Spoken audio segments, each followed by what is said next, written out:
Dieu veut que nous puissions avoir un bon témoignage.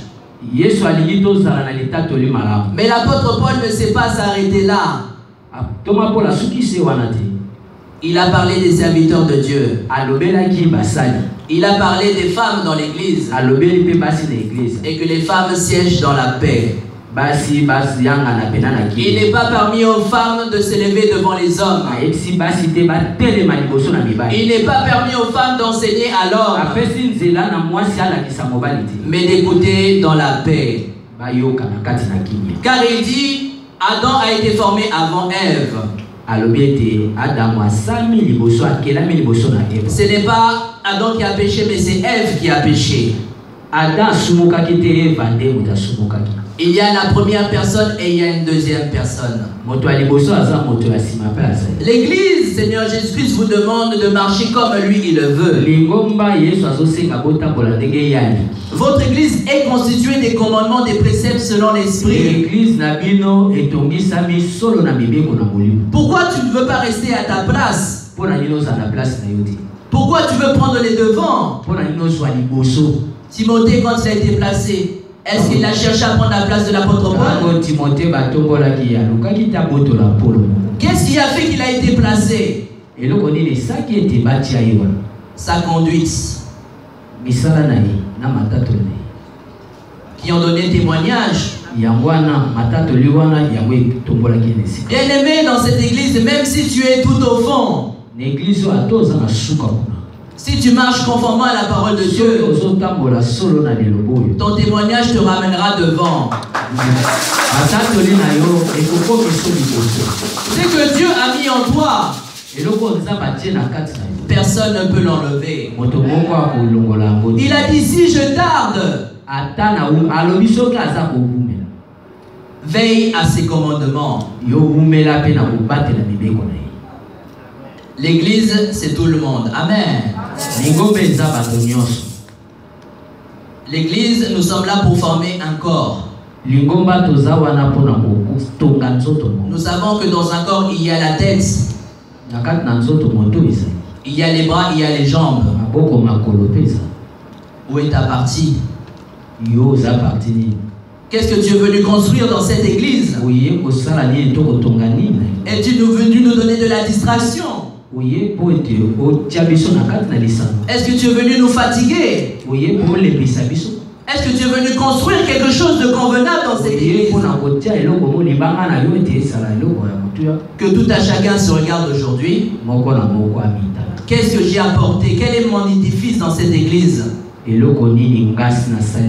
te parle pas d'argent. Amen. On ne te parle pas de ta richesse.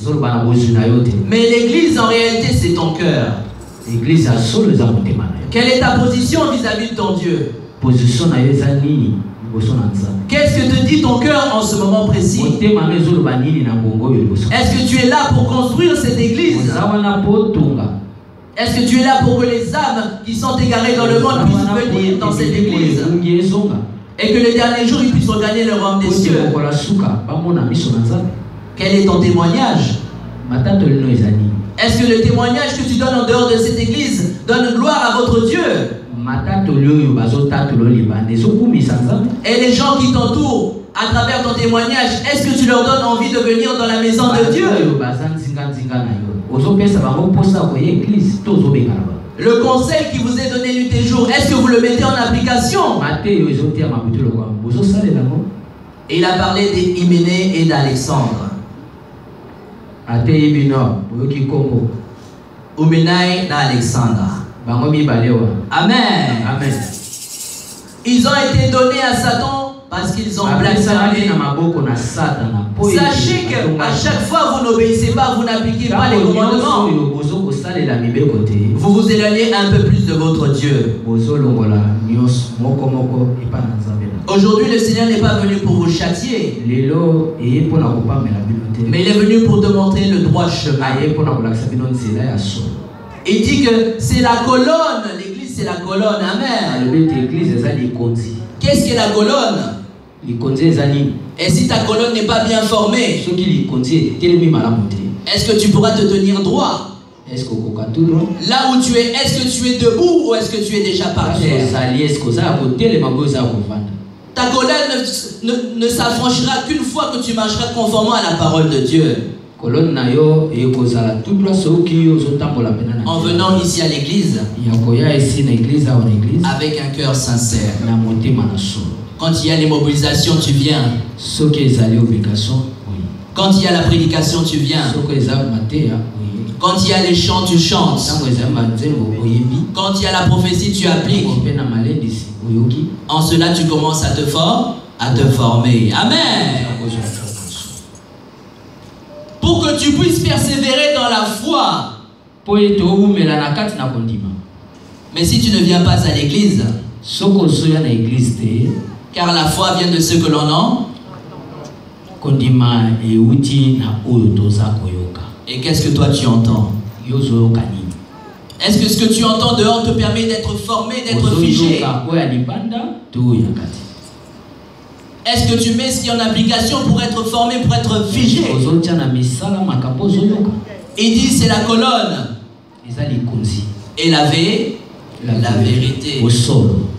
Tout à chacun était dans le monde. Vous avez eu des soucis, des tracas, des problèmes. Mais quand vous êtes venus dans la maison de Dieu, nombreux ont trouvé la paix. Il y a la colonne. Amen. Nombreux ne connaissaient même pas pourquoi ils étaient dans ces difficultés.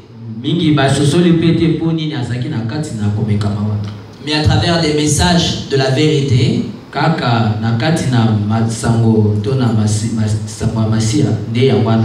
les gens ont changé. Les gens ont eu la paix. Les gens ont glorifié ce Dieu-là. Et aujourd'hui, Dieu te pose cette question: où est ta place? Est-ce que réellement nous voulons construire notre église? Pas dans l'hypocrisie. Pas dans les besoins ou dans l'honneur d'une seule personne. Nous commencerons à partir d'ici les serviteurs de Dieu. Les choristes du Seigneur Jésus-Christ. Les fidèles du Seigneur Jésus-Christ. On ne vous a pas mis à l'écart, hein? Amen. Ce conseil n'est pas venu seulement pour les serviteurs de Dieu. Amen. Il parle de l'église. L'église, c'est nous tous, c'est l'ensemble. Amen. Si nous sommes unis dans cette église, nous ferons des grandes choses.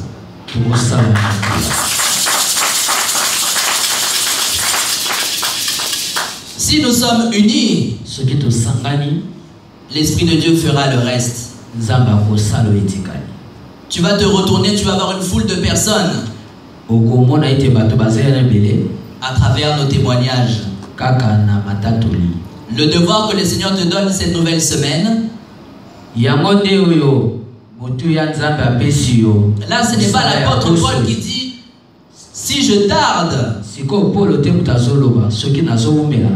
mais Jésus-Christ. Tu es dans ce monde, il arrivera l'avènement. Amen. Et tout à chacun rendra compte de ses actes. Voilà pourquoi aujourd'hui le Seigneur te donne cette occasion de changer,